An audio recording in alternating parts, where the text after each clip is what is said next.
நற்றுணையாவது நமச்சிவாயவே. பெரிய புராணத்தில் நாயன்மார்களை பற்றி பார்த்துட்ருக்கோம். அந்த வரிசையில் அடுத்து நம்ம பார்க்க போகிறவர் சண்டேஸ்வர நாயனார். இவரை பற்றி சுந்தரர் சொல்லும்போது ஒரு பெரிய வரி சொல்லி தான் சொல்கிறார். அதாவது எப்படி சொல்கிறார் அப்படின்னா, மெய்மையே உருவாக நிற்க மழுவெறிந்த அம்மையான் சண்டேசருக்கும் அடியேன் அப்படின்னு வரும். அதாவது இதோட அர்த்தம் என்ன அப்படின்னு முதல்ல பார்த்துடலாம். இதோட அர்த்தம் என்னன்னா, மெய்மையே திருவுருவாக நிற்க அப்படின்னா ஒரு மண் புத்து, அதை பார்க்கறதுக்கு லிங்கம் மாதிரி தெரியுது, கடவுள் மாதிரி தெரியுது. அதுதான் இதோட அர்த்தம். அப்படி இருக்கும்போது அதை வழிபடாமல் நின்னவரை மழுன்றது ஒரு ஆயுதம், அதை எரிஞ்சு அவரோட காலை வெட்டிடுறார். அவர் தான் நம்ம சண்டேஸ்வரர். ஸோ இவர் எப்படின்னா, சண்டேஸ்வரர் அப்படிங்கிறது அவரோட ஒரு உண்மையான பெயர் கிடையாது. அது எப்படின்னா அவருக்கு கொடுத்த ஒரு பட்டப்பெயர். ஸோ இப்போ இவர் என்ன பண்ணுறார் அப்படின்னா, ஒரு ஒரு அந்தனர் குலத்தில் வந்தவர் தான் இவர். இவர் என்ன பண்ணுறார் அப்படின்னா, அவங்க அப்பா அம்மா கிட்ட, சுற்றி இருக்கிறவங்க கிட்ட, இவங்க கூடலாம் எப்படின்னா கேட்டு கேட்டு சின்ன வயசுலேயே புராணங்களை தெரிஞ்சுக்கிறார், வரலாறு தெரிஞ்சுக்கிறார், மந்திரங்கள்லாம் தெரிஞ்சுக்கிறார், நிறைய படிக்கிறார். ஒரு ஒரு விஷயமா சொல்லணும்னா ஒரு 5-6 வயசுலேயே எல்லாத்தையும் முடிச்சிட்டார் இவர். அந்த மாதிரியான ஒருத்தர். இவர் எப்படிப்பட்ட ஒருத்தர் அப்படின்னா, யாராவது ஏதாவது ஒரு மாட்டுக்கோ ஏதோ ஒரு துன்பம் பண்ணால் அவங்கள கூப்பிட்டு கிளாஸே எடுப்பார்.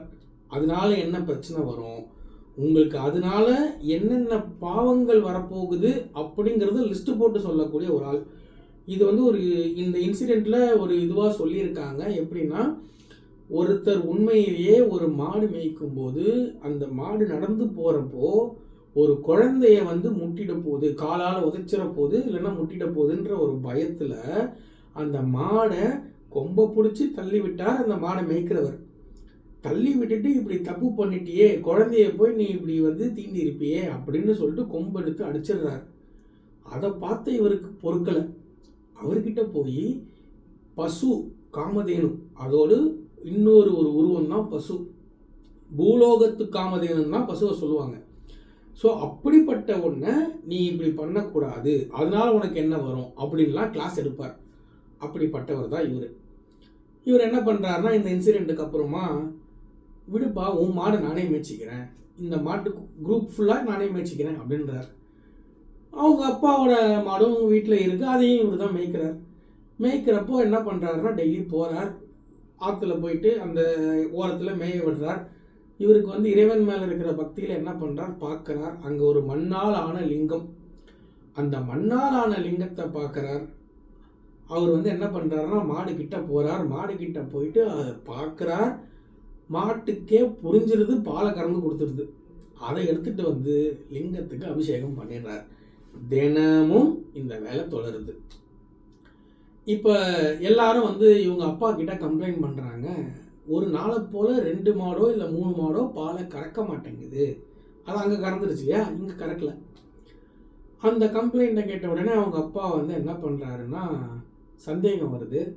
சரி பார்ப்போம் அப்படின்ட்டு ஒரு நாள் மாடு மேய போகும்போது பின்னாடியே போகிறார். பையன்தான் போகிறார், மேய்க்கிறார். அப்போ என்ன பண்ணுறாருன்னா, பாலை எடுத்து அபிஷேகம் பண்ணுறார். அவங்க அப்பாவுக்கு அது எப்படி தெரியுதுன்னா, பாலை மண்ணில் ஊற்றுறானேன்னு கோபம் வருது. கோபம் பையனை ஃபஸ்ட்டு அடிச்சிடுறார். அந்த அபிஷேகம் பண்ண வச்சிருந்த அந்த கலசத்தை தட்டி விடுறார். அப்போ தான் இவருக்கு கோபம் வருது. கோபம் பக்கத்தில் இருந்த ஒரு சின்ன ஒரு பொருள், ஒரு பெரம்புன்னு வச்சுக்கோங்களேன், அதை எடுத்து, என் பக்தி உண்மையாக இருந்தால் நீ மழுவாக மாறி தண்டித்து விடுன்னு எரிஞ்சிருவார். அது போய் அவங்க அப்பாவோட காலை வெட்டிடும். இந்த பாடல் வரியில் காலை வெட்டப்பட்டது இவரோட தகப்பனார் தான். அந்த இடத்துல காட்சி வருது. அங்கே சிவன் அவரை பார்த்து சொல்கிறார், நீ எப்பேற்பட்டவன் அப்படிங்கிறது இந்த உலகுக்கு காமிக்கணும், என்னோட பொருளெல்லாம் நீ பத்திரமா பார்த்துக்கணும், அதுக்காகவே உனக்கு சண்டேஸ்வர பட்டம் அப்படின்னு வாயால் அந்த நாமத்தை சொல்கிறார். இன்றைக்கும் கோயிலில் சண்டேஸ்வரரை பார்க்குறோம், போகிறோம், கையை தட்டிட்டு வரோம். அதோட அர்த்தம் என்னென்னா, தெய்வத்தோட பிரசாதத்தை தவிர வேறு எதையும் நான் எடுத்துக்கொண்டு போகலை அப்படிங்கிறத காமிக்கிறதுக்காகத்தான் கையை சும்மா தட்டிட்டு வரான். அது மாறி மாறி கிளாப்பு சிட்டிக்க போடுறது அப்படி இப்படின்னு இப்போ மாறி போச்சு. உண்மையான அர்த்தம் இதுதான். அப்படிப்பட்ட சண்டேஸ்வர பட்டம் பெற்றார். சண்டேஸ்வர பட்டம் அப்படிங்கிறது அது வந்து ஒரு பட்டம், பிரம்ம பட்டம், தேவேந்திர பட்டம், இதெல்லாம் வந்து ஒரு பீரியட் ஆஃப் டைமுக்கு ஒருத்தர் இருப்பாங்க, அதுக்கப்புறம் வேற ஒருத்தர் அந்த பட்டத்தை பெறுவாங்க. அந்த மாதிரி சண்டேஸ்வர பட்டம் பெற்றார்.